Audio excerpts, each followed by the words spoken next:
The Madden 24 beta has been out for a couple days. I've been able to play it. I also got to play it a little before the beta was officially released as well. So I'm going to give my hands-on first impressions of the game from a gameplay perspective. I'll have other videos coming really shortly, like franchise impressions as well. But this video, we're just going to stick strictly gameplay because that's what most people care about. I've also still got a few more codes to give away. So if you go follow on my social medias, I have posts already up about the beta giveaway. You can still enter. I still have a few more left, and I'll probably be getting even more next week. So I'll still be hitting people up even past today. Now, I'm just going to put this out there. We get excited for the beta every year. I'm usually pretty excited. There's been some years where betas have been bad, but some years they're good. But here's the thing. The game is going to change in one way or another. Number one, when the game comes out, millions of people are going to play versus thousands, and all it takes is a few people to find some things wrong with it, things get widespread, and then the outlook on the game can be completely different. And number two, something we know is the game is going to get updated a ton, just like every other game. Every month there's going to be an update, so how we feel about it today is probably not how we're going to feel about it in September, October, November. That's just the reality. So I'm going about it differently this year. I'm not even going to judge the beta if it's good or it's bad. I'm just going to tell you what's what, the important things, the important changes that I noticed. And depending on the type of player you are, maybe that's a good thing to you, maybe it's a bad thing. So let's start with offense. One of the changes that I do notice is that quarterbacks seem to be able to escape the pocket a little bit easier than they did last year. We know that they nerfed that after Madden 22. However, it's not going back to nearly what Madden 22 was, because escape artist is one of the things that really made that overpowered. I just noticed that it seems like you can get out a little bit faster when it's appropriate, so that's always nice. Now let's talk about the offensive line, because that was one of the biggest issues with Madden 23. And I said that in my beta review last year. If you don't believe me, the video's still up. You can go back and look at it, because I know there's some people that's going to say, well, you say the same thing every year about the beta. No, last year I said the O-line was one of the worst parts of the game during the beta, because it was.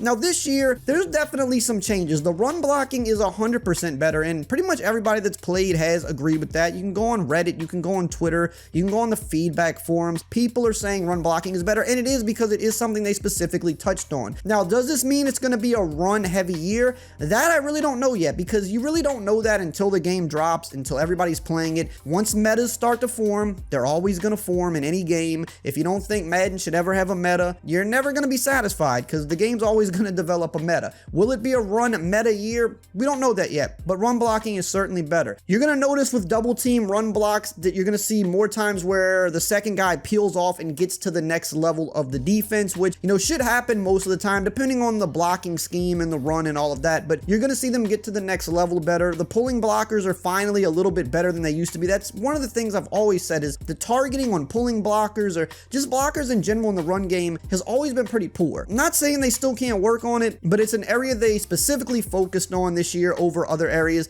and it does show. So I do think running the ball could potentially be a little bit easier this year. I don't necessarily think that's bad. I don't think it's like Madden 20. The difference in Madden 20 with the run being OP is because the pursuit on defense was the worst we'd ever seen. The run game was good because the defense was bad, whereas now the run blocking being better now directly makes the run itself a little bit better. Now, in terms of pass blocking, for me, it does feel kind of the same. I don't notice anything that jumps out with me that says pass blocking is better. The one area to me that I feel is better is I think the pocket forms more consistently. That's always been an issue. The pocket to me feels like it forms very consistently, more so than in years past. But in terms of like picking up edge heat and things like that, you're still going to be able to get those blitzes off the edge, which sometimes is realistic. If I'm blitzing 6 and you're only blocking the 5 offensive linemen, that's a math problem. Somebody's supposed to come in free. The issue last year and a lot of years in Madden is you might blitz 6 versus 5 and consistently get 2 in because the offensive line is clueless. Now, I'm not seeing as much of that, but somebody's going to find a blitz, of course. They always do. I don't really feel like pass blocking stands out as anything better other than the pocket does seem a little better, but run blocking for sure is better. Another one of the bigger changes, which might sound like a small thing, but if you play this game a lot, you know it's not, is the wide receiver catching. And this may go in hand with the skill-based passing 2.0. I think it's kind of the other side of it. It's not the actual passing itself, but rather how the wide receivers react. They catch the ball in stride so much better. If you know in past games, you got 2-3 yards on a DB, like with a Tyreek Hill, and you try to throw him out in front so he can run and catch it and go for a touchdown. And at the very end, it's like they slow down, they chop their feet. And sometimes if a ball's underthrown, obviously you would have to slow down, but they would do it in situations where it didn't seem like it made sense because the ball would never just perfectly get get out in front where they could just catch it perfectly in stride and not have to slow down and then get tackled after they catch it. You don't really see that too much anymore. If you got a guy beat with a fast receiver and you put it out and the pass is accurate, they catch it in stride so perfectly, and it visually looks good. It looks like what football is supposed to look like in that instance, rather this, oh, they're kind of warping and slowing down. You don't see that, but this also happens even when passes are inaccurate. I'm definitely seeing some inaccurate passes, but I think some of these are intentional where the ball's behind the receiver, or, you know, even if they're jumping up for it, it's slightly on the back of them. And what they'll do is they'll still catch it in stride, but they'll do the thing where they kind of jump and have to turn their body like this to catch it behind them, but it's all one smooth motion. It's not like a warp or a forced animation. And even when the ball is thrown bad, you don't want it to be thrown bad, but when they jump back and make that in stride, like behind them catch, actually looks really clean. Now, I will say wide receivers do seem to miss the ball sometimes when they absolutely should be catching it. That, I'm assuming, is a bug, hopefully not something that sticks in the main game, because we have seen this in years past where wide receivers just randomly would kind of be a little clueless and not animate even when they could get their hands on the ball. Definitely seeing that happen quite a bit and don't like that at all, so hopefully that's something they do get fixed. But we have seen in years past where it was a thing that consistently happened all year. And lastly, for offense, the playbooks. They did a lot with playbooks this year, probably the biggest playbook revamp we've seen since Madden 20 when they put the RPOs and all the jet sweeps and all the new formations. Playbooks have been a little lackluster over the past few years. They've actually taken a lot of stuff away and didn't replace it, but now they have a ton of cool formations, a lot of pistol stuff, some new shotgun formations, some under center stuff, but it's like a lot of team specific things. Like in the Eagles playbook, you're seeing a ton of pistol stuff and just things that they use to take advantage of Jalen Hurts. The Colts playbook has some stuff that, you know, they're going to likely be using with a guy like Anthony Richardson. The Saints playbook has some more Taysom Hill inspired stuff, which is cool. It also seems like they made a big attempt to attack the meta, because last year the offensive meta was a lot of gun tight. They've removed gun tight from almost every playbook and tight offset tight end, but they still do have tight shotgun formations, but it's like tight Y off or tight flex. And, you know, the plays are a little bit different, and it doesn't seem like some of the corner routes in them as good as they were last year. It seems like they kind of nerfed that a little bit. They always do that. Whatever the meta, they're going to try to nerf it. So I'm curious to see what's going to happen this year. Is it going to be run heavy, or are people going to go back to more of the gun bunch stuff versus gun tight? One thing is true in Madden, compression sets and trip sets are always going to be the thing that most people gravitate towards. I don't really see that changing, but in terms of how they use it, or, you know, if they're going back to bunch or if more people go to trips, don't really know what's going to happen, but you can expect those are the formations that typically are going to be popular. Now on defense, I don't have as much to talk about. Tackling is one of the things you will notice, though, the most, because they're building on the Hit Everything 2.0, but it's one of the areas that's both good and bad to me. When the good tackles happen, it looks really good. They got new scoop tackles. They got tackles where you drive people back, more diving at the leg tackles, especially smaller guys. Like if a DB is trying to tackle Derrick Henry, you'll see more instances of them diving at the feet, because you're not going to try to tackle him up high, especially if you're a smaller guy. It's just not going to happen. Or if a DT breaks through the line going against a smaller running back, he will just kind of wrap him up and just drive him back into the ground. When they happen and they look good, they look really good.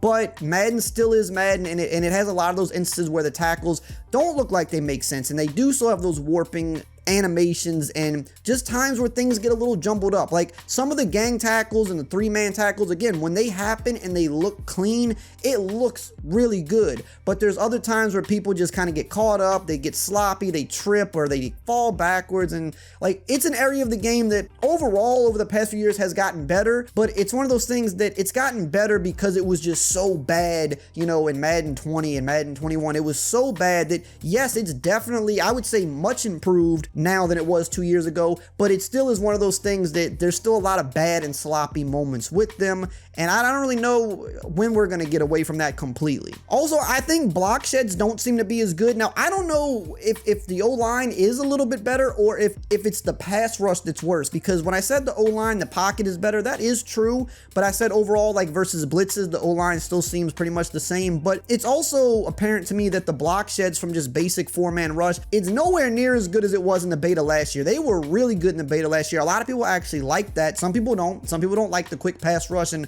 only having 2 to 3 seconds to pass sometimes. Other people say, well, that's more realistic. I fall in the end that it's more realistic, but right now, while this is something they could easily tune and speed this up, maybe they will. I assume they probably will tweak it a little bit. Right now, I feel like you have a lot of time to pass if you're not blitzing somebody, because we're not seeing block sheds unless you have like one of the superstar players that have an edge threat ability. Obviously, those guys guys get loose a little more often. There's also some new animations for separating the receiver from the ball, not mid-airs, but more so just like on the ground. If you can time up the hit stick, you can draw the ball loose. A lot of people think that the receivers win too much. It just depends on the type of player you are, because if you play in the competitive scene, you know that a lot of times receivers win too much depending on how you use them, unless you have certain abilities on defense to make them drop the ball, like knockout abilities. But right now, you definitely can hit stick and separate receivers from the ball. If you're more of a sim player and you're just like, hey, I want to be able to win as the defender, you definitely can win as the defender knocking the ball loose if you time it up right. Also, I feel like DBs are even better than they were before at like playing the ball. Some people hate this. Some people want the receivers to actually win more, but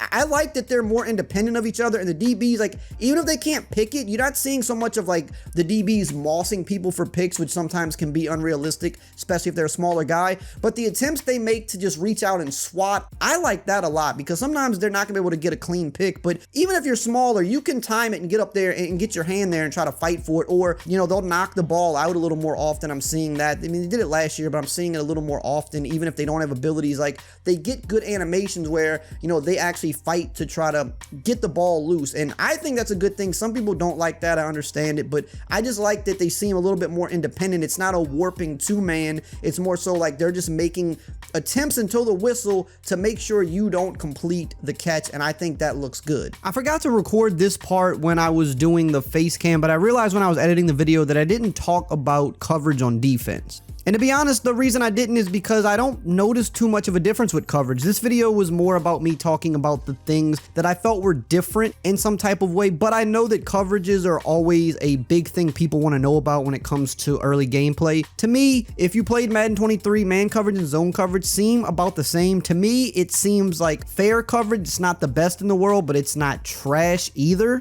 It's not as good as zone coverage was in the beta last year. It's definitely nowhere near that. Man coverage still seems about the same that it did in 23, and zone does as well. Zone was not too great after multiple updates in 23, and it kind of feels the same way. Like, it's viable, you can use it, you may want to make some other adjustments when you're in it. You can get away with playing zone, but there's definitely still instances where they're not being as aggressive or attacking as well as I'd like them to in some situations. All in all, I don't think coverages are in a place where I have a problem with them. They could be better, but they also could be a lot worse. Onside kicks have also changed. You can now kick high, kick low, kick normal. You can bounce the ball. You can do more of like the real life onside kicks where you can kick it a certain way and have it bounce really nice up in the air. You can kick it high just right off the bat. It's a little bit more unpredictable. You can definitely recover more onside kicks than in past, which they were almost impossible to recover because they are a little bit more realistic. So definitely a little small change they make, but I think definitely an interesting one, and one that it will be welcome. And let me just touch on this as well to kind of round this off, the mini games. Mini games I think are fun gameplay wise. I think most of them provide enough of a level